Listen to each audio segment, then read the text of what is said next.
Hello folks and welcome to the channel. Today we're looking at the Canon EOS 70D camera and 10 reasons why it's still a good purchase today. 10 reasons to get yourself an old DSLR. And when I say old, I mean like 3 or 4 years old.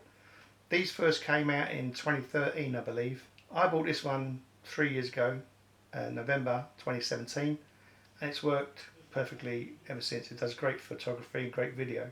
Camera companies in general are losing sales, basically, to mobile phones with cameras in particular. So sales are going down, and so the price of these are coming down. But it's a bit like a Rolls Royce. A Rolls Royce is a quality car. A Rolls Royce that's a few years old is still a Rolls Royce. It's the same with these cameras. These are quality cameras. They're very good quality. They give good results. If you're thinking of moving away from your phone and want to get more serious about photography and filmmaking, then the DSLRs are a good bargain at the moment, and they'll probably get cheaper as time goes on. I'm not knocking phone cameras. The smartphone cameras today are very, very good, and they do produce amazing results. But what's the benefit of having something like this? There are no links down below to get one of these, because the only way you're going to find these is if you go to the used market. You can't get a new one of these that I'm aware of, but the latest iteration of this type of camera is the Canon 90D, which is also a DSLR. So let's start. Reason number one for getting a proper dedicated camera: it's not going to ring or ping a notification when you're in the middle of taking a photograph or shooting. So that's an advantage of that. You're going to be focused entirely on the photography that you're working on, and you're not going to be distracted by notifications going off from Facebook and all the rest of it. Reason number two is that the fully automatic mode on this camera is very, very good. So if you're worried about, oh, it looks a bit too technical, it's all a bit complicated, all buttons and knobs everywhere. If you're coming from a smartphone and you're going to something like this, it can be a bit intimidating because you think, God, there's a lot to remember. But if you put it on fully automatic mode, the autofocus on this is very, very good. And you can shoot away in fully automatic mode and get really good results. Then as you've had the camera for a while, you can start to develop the manual settings that you want. Okay, it's a learning process, and the longer you have the camera, the more you'll learn. I'm still learning about this camera, and I've had it 3 years, and I still learn new things about it virtually every time I use it. Number three, the autofocus on this thing is very well known. It's legendary. It's very good for face tracking, and especially doing things like this, where you're a talking head talking to a camera. You can rest assured that you're going to be in focus. Now you're looking at this thinking, well, hang on, what is he filming on? Well, I'm filming on a Fujifilm X Pro 2. So we'll be able to do a comparison between this and the Fujifilm at some later date, but not today. I'm not knocking smartphones, right? Smartphones are very, very good, and sometimes they're the best option in the circumstances you find yourself, and you've always got it with you. That's the other advantage of smartphones. But if you want to up your game a little bit and take more control over your photography and video making, a DSLR is a good idea. Number four, the image quality on a DSLR is very, very good, because you can shoot in what they call RAW, R-A-W, and that captures a lot more data. So when you go to edit the thing, you can pull up all the different colours. You can change it almost infinitely in something like Photoshop or Lightroom or something like that. So raw footage gives you a lot of options. Raw images are much easier to manipulate and mess around with.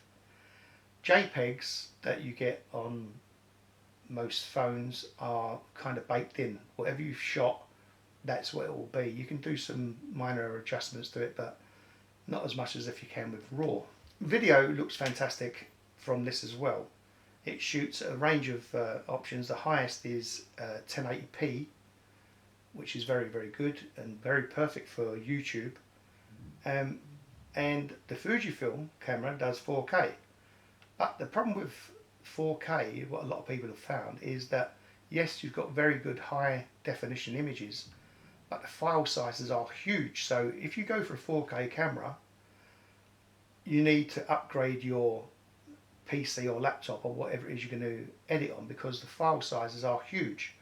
Whereas with a 1080p video file format, you can edit quite comfortably on 8 gig of RAM. Very, very fast. Durability. These cameras are very, very tough, right? Very, very hardcore. They're like, it's plastic and metal composite. I've dropped this loads of times, and you know, sadly, I've dropped it quite a few times, and it hasn't broken. The motherboard burnt out. That's what you can see in this video, and that had to be changed, but that was a known issue. But this thing is tough as old boots. It really is tough, and it can take a lot of beating. So, and plus the fact, if you're buying a used one, you're not going to be so precious about it. You're not going to be going, oh, you know, my little toy. This is not a toy, it's a tool. So you're not going to be so precious about it when you're using it. Whereas with a smartphone costing anywhere up to like £1,000 or, you know, $1,200, $1,400, you drop a smartphone and you do the lens or you do the screening, there's no coming back from that. Whereas this, okay, I had the motherboard changed, cost me £300, but the rest of the camera was fine. So that's the thing with this kind of format camera, is that most of the parts are interchangeable. Number 6, camera operation. Canon and Nikon and all the other camera companies have had years to develop this grip. Okay, you've got a little cutaway on the back there for your thumb, and you've got these finger grips here. When you're holding this, it feels very, very secure. So when you're taking a photo, tuck your arms in, and you've got a very stable platform to work on. Okay, the button layout is very intuitive. All the buttons and dials are right where you need them. They're just, I mean, they've had years to develop this layout, so they know, they've had feedback from the photographers and people, that you can, you know, get to everything with just a slight movement. You've also got a light on there that shows you what your settings are, and you can adjust your settings from that menu. You can also adjust your settings from this menu. It's a touch screen. This is the advantage of this camera. You can see the scene, okay? The button layout is very intuitive. It's right, everything is where you need it to be, and it's shaped around your hand ergonomically, which means it's built to work with your hands. So you've got design, form and function blended seamlessly. And you can adjust where these, if you don't like the layout, you can change the layout as well. You can change these buttons. You can assign different features to them. Another reason to get an old DSLR is because they've become more affordable. This camera, when it first came out, I think it was about £1,200 or about $1,400. Now you can pick them up for about, I don't know, between £400 and £600, which is about $450, $650. And it's a good camera. They're good quality cameras, right? I'm not selling this camera. I'm just telling you my personal opinion about it.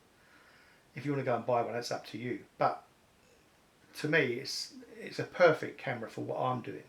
Another reason to buy one of these cameras is it's got very good low light performance. Now, a lot of people complain about this, and I don't know what they complained about, because this thing is brilliant. On here, I've got a Sigma 10 to 20mm lens, and it's got automatic mode. There's hundreds of different lenses out there, and they're coming down in price as well, because the camera industry is in a bit of a pickle because of the rise of the smartphone, and yeah, so everything's becoming cheaper, but they're still great quality. So just go and check it out. Another reason to get one of these cameras, the Canon 70D in particular, I don't know about other models, but this has got wireless connectivity. So that means if you're doing stuff on Instagram or something like that, I can shoot it with this, transfer it to the phone, edit it, and upload it to Instagram or Facebook or whatever seamlessly. Also, you can transfer the files off of here onto your laptop or computer, like videos and stuff like that. Just turn it on, send on the Wi-Fi, and you can send your stuff wirelessly. You can also plug it in with USB into your laptop, and that's the memory card. There's no film in this camera, it's digital. So there's the memory card. You pop the memory card in, shoot away, take the memory card out, stick it in your laptop, you're off to the races. There are so many features on this camera. I'll put a link down below to the specification list, but it's got a 20.9 megapixel sensor.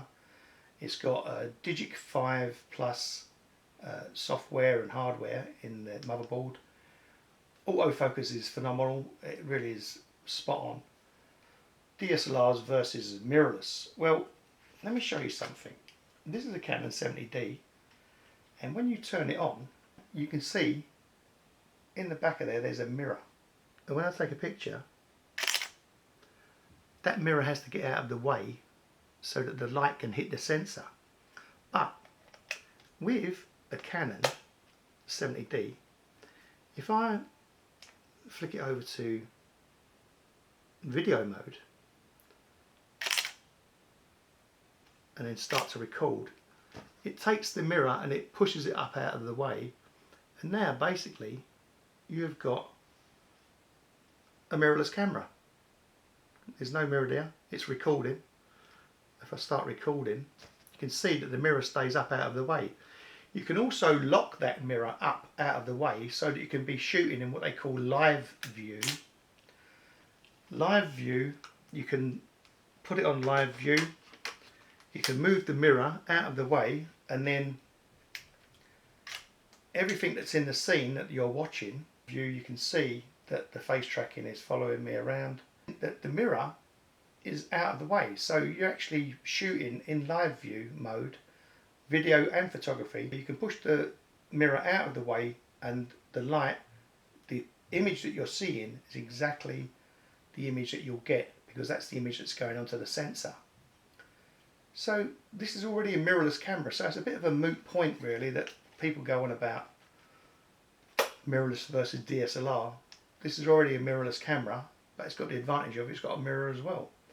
And the thing about the mirror, what it does is, see the eyepiece, when you're shooting down the thing like this, the light's going here, hits the mirror, shoots it up to this optical viewfinder.